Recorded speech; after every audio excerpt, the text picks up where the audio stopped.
yang juga trader ya. Nah sekarang sekali lagi teman-teman ya, saya tuh nggak bilang trader itu jelek, tidak, sama sekali tidak. Saya melihat banyak kok trader tuh yang sukses, banyak banyak banget. Nah tapi saya cerita sama dia seperti ini Pak, mungkin ini secara singkat aja ya, saya kasih lihat kepada teman-teman ya.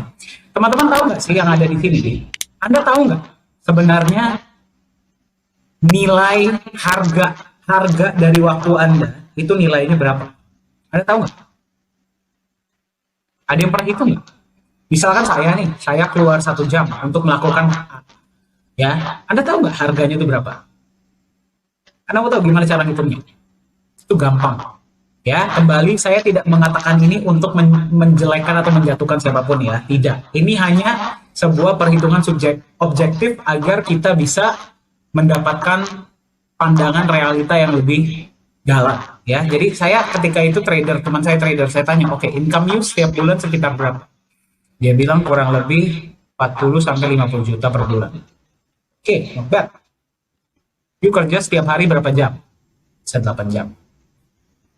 Melihat chart sehari bisa 8 jam. Saya bilang, you belum trader profesional berarti ya. Trader yang profesional tuh biasa 2-3 jam income-nya lebih dari you. Tapi oke lah ya, kita anggap 8 jam.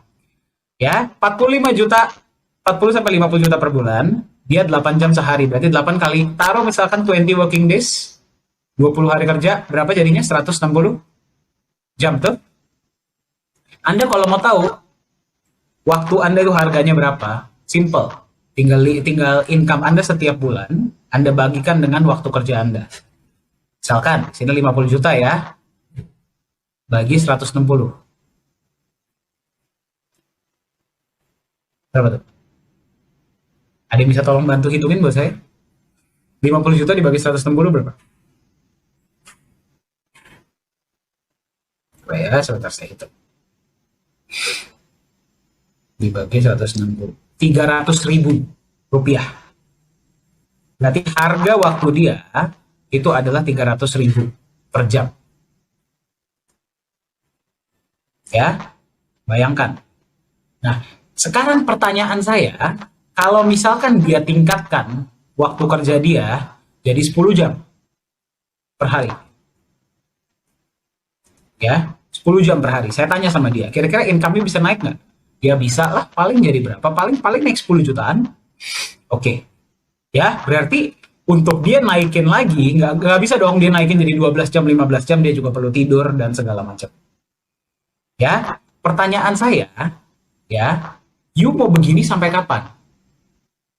Ya, Anda tahu nggak?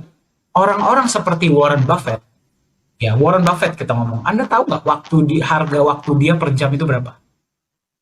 Ya, Anda tinggal hitung passive income dia dari dia punya saham berapa dibagi dia punya waktu kerja. Kira-kira dia punya waktu kerja berapa jam sehari? Kerja ya, kerja fokus di kerja itu paling 1 sampai 2 jam sehari. Yang lain dia main golf lah, baca buku lah, segala macam. Dia benar-benar memperhatikan financial reports dan segala macam, itu maksimal 2 jam sehari. 20 hari kerja. Ya, 20 hari kerja. Ada yang bisa hitung kira-kira income-nya Warren Buffett hanya dari dividen saham berapa? Ya, ini anggap saja, ya ini nggak bisa dihitung lah, karena terlalu besar. Ya, dari Coca-Cola saja sudah berapa? Ya, sekarang pertanyaannya, teman saya tadi, kalau dia mau dapat income lebih banyak, berarti dia harus tambahkan apa? Jam kerjanya, betul? Kalau Warren Buffett mau tambahkan income-nya bagaimana? Apakah dia perlu tambahkan jam kerja? Tidak. Dia cuma tinggal tambahkan apa? Asetnya. Betul? Betul tidak? Ya, itulah kenapa seorang investor, kalau misalkan dihitung net worth-nya, seorang investor, ya, itu akan menghitung berapa sih income yang dia dapat, cash flow yang dia dapat dari dia punya aset, dibagi dia punya jam kerja. Kalau dia punya aset sudah sangat banyak, berarti infinity dong. Karena nggak akan ada habisnya. Dia dapat income, dia pakai buat beli aset lagi. Dia dapat income, dia pakai buat beli aset lagi. Dia dapat income, dia pakai buat beli aset. Dia nggak bakal ada habisnya. Itu juga dia punya tim yang benar-benar membeli aset yang baik dan segala macam. Jadi waktu kerja dia nol. Ya, jadi infinity dibagi nol berapa? Anda silakan hitung sendiri. Sekarang pertanyaan saya, Anda mau jadi yang mana? Seperti teman saya, yang kalau dia mau income-nya naik, berarti dia juga mesti tambahkan jam kerja. Atau Anda mau jadi seorang investor, yang kalau Anda mau income Anda naik, tinggal tambahkan asetnya. Anda tahu bedanya seorang investor dan self-employed? Anda pasti pernah lihat ya cash flow quadrant ya? Ini saya yakin banyak dari Anda sudah sering dengar. Ya, ini employee, ini self-employed, ini business owner, ini investor. Tuh, Anda tahu bedanya kuadran ini dan kuadran ini apa bedanya? Kuadran nomor 1 mempedulikan uang. Kuadran nomor 2 mempedulikan waktu. Itu doang bedanya. Ya, jadi Anda mau jadi yang nomor 1 atau mau jadi yang nomor 2? Coba dikirim di chat. Siapa yang mau jadi nomor 1, siapa yang mau jadi nomor 2? Saya mau lihat. Ya, jadi itulah hal yang harus Anda pikirkan. Itulah Pak yang membuat saya tadinya trader juga, trader di forex, saham, saya juga trainer untuk perusahaan. Ya, sekarang saya fokus menimbun aset. Kenapa? Gara-gara saya mau waktu. Uang untuk membeli waktu, bukan waktu untuk membeli uang. Seperti itu. Ya, dan teman-teman, ya sebenarnya yang Anda dengar dari Pak Dhani tadi, itu kalau dikomersilkan itu mahal. Itu ilmu, Bapak Ibu. Biasanya kalau motivator itu sudah pasti pasang tarif. Ya. Oke ya. Nah, itu bukan motivator, Pak. Satu session, Anda kalau mau dengar dapat ilmunya mesti bayar berapa. Nah, di Nagaya Anda semua dapatkan itu cuma-cuma. Ya. Cuma saya cuma bisa sarankan ya, walaupun atau meskipun Anda terima cuma-cuma, bukan berarti ini sesuatu yang tidak punya nilai. Ya. Jadi saya percaya orang yang bisa menghargai, lalu kemudian menyerap itu dan kemudian mulai mulai mempersiapkan dirinya ya dari pemahaman atau pengetahuan yang dia pelajari, lalu mulai dia nyusun masa depannya ya sesuai dengan ilmu yang sudah dibagikan. Maka saya yakin Anda adalah salah satu orang-orang yang bakal sukses bersama dengan Anda. Pak Dhani, ada satu hal mungkin ini sebagai penutup ya. Ada satu kekhawatiran Pak dari saya. Jadi ketika kebanyakan dari holder itu mempertimbangkan uang daripada sekedar waktu. Ya, lebih memilih uang daripada memilih waktu. Ya, waktu ini kan bicara tentang kualitas. Waktu ini kan bicara tentang sesuatu yang ingin memang kita dapatkan ya, kesejahteraan di masa yang akan datang gitu. Jadi bukan sesuatu yang hari ini kita terima dan besok selesai habis. Anda sebenarnya sudah ada di track yang benar. Ya, Anda memiliki sejumlah nagaya yang berpotensi memberikan kesejahteraan di masa depan. Ya, tetapi ada kekhawatiran dari saya, Bapak Ibu, Anda segera melepas aset itu terburu-buru. Ya, hanya karena Anda ingin ambil selisih keuntungan yang jika itu nanti dibandingkan dengan potensinya di masa yang akan datang. Itu tadi yang tadi disinggung Pak Dhani, opportunity cost-nya Anda lepas terlalu dini, terlalu pagi. Ya. Jadi Bapak Ibu di Nagaya bukan artinya ya kami mengedukasi itu kami berikan dengan cuma-cuma. Ya, tetapi bagaimana itu menjadi bernilai buat Anda adalah ketika Anda memperlakukan informasi itu sebagai sesuatu yang berharga atau tidak. Ya, atau Anda tetap ikut-ikutan tren saja, ikut-ikutan mayoritas kebanyakan orang di luar. Padahal kita sudah kasih tahu, ya, kita sudah beritahu masa depan Nagaya akan seperti ini, dan itu sesuatu yang sangat berharga, sangat bernilai. Tapi semua keputusan ada di Anda, ya, apakah menjadikan semua informasi yang kami berikan itu sesuatu yang berharga, bernilai untuk Anda, dan Anda mempertimbangkan, oh iya, benar, saya akan hold Nagaya dalam waktu tidak terbatas. Ya, kalau ada kebutuhan, saya akan lepas hanya sesuai dengan kebutuhan tersebut. Selebihnya saya akan hold, bahkan jadikan warisan buat anak. Sekali lagi, semua itu keputusan, semua itu pilihan. Betul sekali, Pak. Ya, jadi mungkin saya akan bagikan satu tip ya, satu rahasia, satu strategi yang saya gunakan sendiri setiap hari, setiap kali saya mau mengambil keputusan, Pak. Dan dulu ya Pak ya, saya mungkin cerita sedikit, saya adalah seseorang yang kalau ngambil keputusan tuh pasti keputusan yang emosional.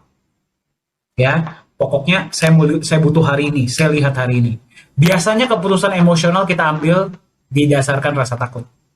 Ya, mungkin pernah pernah dengar ya, di dalam pikiran kita tuh ada serigala warna putih dan serigala warna hitam. Ya, yang warna hitam itu rasa takut, yang putih itu iman atau rasa atau keberanian ya, atau hope, harapan.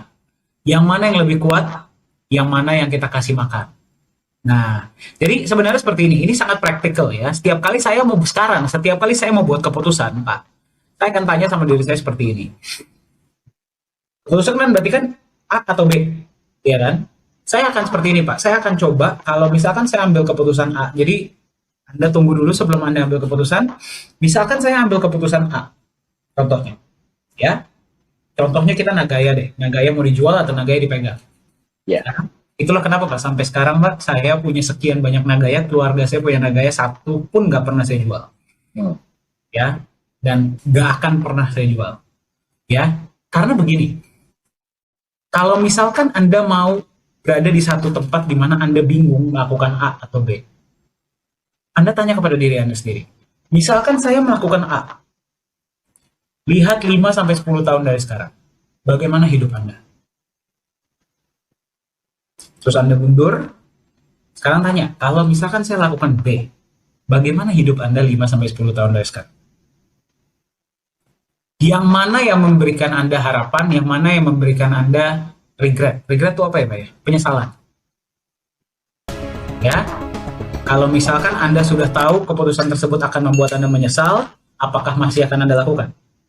Tidak. Terkadang kita tuh mengambil keputusan yang emosional karena kita tidak berpikir jangka panjang. Kita berpikirnya hari ini. Kalau kita mengambil keputusan yang hanya benefitnya hari ini, berarti opportunity cost-nya adalah hidup Anda di masa depan. Berapa banyak dari Anda sih yang berharap bisa mundur 10-20 tahun dari sekarang, 10-20 tahun yang lalu, dan melakukan hal yang berbeda? Berapa banyak dari Anda coba? Ada nggak? Aduh, saya coba 10 tahun yang lalu saya ngelakuin ini. Coba 20 tahun yang lalu saya begini. Ada nggak di sini? Saya pun ada kok. Pak Yunus juga pasti ada kan, Pak? Ya, pasti ada kan beberapa dari Anda yang menyesal. Kenapa sih? Kok waktu itu kok saya nggak melakukan ini ya? Coba kalau waktu itu saya lakukan ini, hari ini saya udah begini. Pasti sering bicara seperti itu, betul? Ya, itulah yang terjadi kalau Anda tidak berpikir jangka panjang. Kalau Anda mengambil keputusan emosional. Nah, kabar baiknya adalah hidup Anda 10 tahun dari sekarang ditentukan oleh keputusan Anda hari ini. Nah, jadi sekarang kalau Anda membuat keputusan, Anda sebagai holder Nagaya itu cerdas. Bukan cuma cerdas finansial, tapi juga cerdas emosional. Ketika kita mau mengambil keputusan, kita berpikir jangka panjang. Orang-orang yang paling sukses adalah mereka yang berpikir jangka panjang. Itulah kenapa mereka berani sacrifice, mereka berani mengorbankan kebahagiaan sesaat untuk kebahagiaan yang lebih besar di masa depan. Orang-orang yang punya badan bagus di gym, kerja kerasnya kan luar biasa. Ya, tapi ketika sudah ada hasil, mereka bahagia. Tapi kan butuh proses. Orang-orang paling kaya di dunia, emang nggak ada proses? Tidak mungkin nggak ada proses. Ya, nah sekarang pertanyaannya, Anda mau senangnya hari ini atau senang waktu yang lama? Keputusan ada di tangan Anda. Ya, jadi silahkan lakukan. Kalau Anda mau buat keputusan, bandingkan. Gimana sih dampaknya di jangka panjang? Percayalah, kalau Anda sudah melihat itu, dan Anda sudah melihat, wah, ini akan membuat saya menyesal. Percayalah, 99% Anda tidak akan lakukan. Ya, mungkin seperti itu.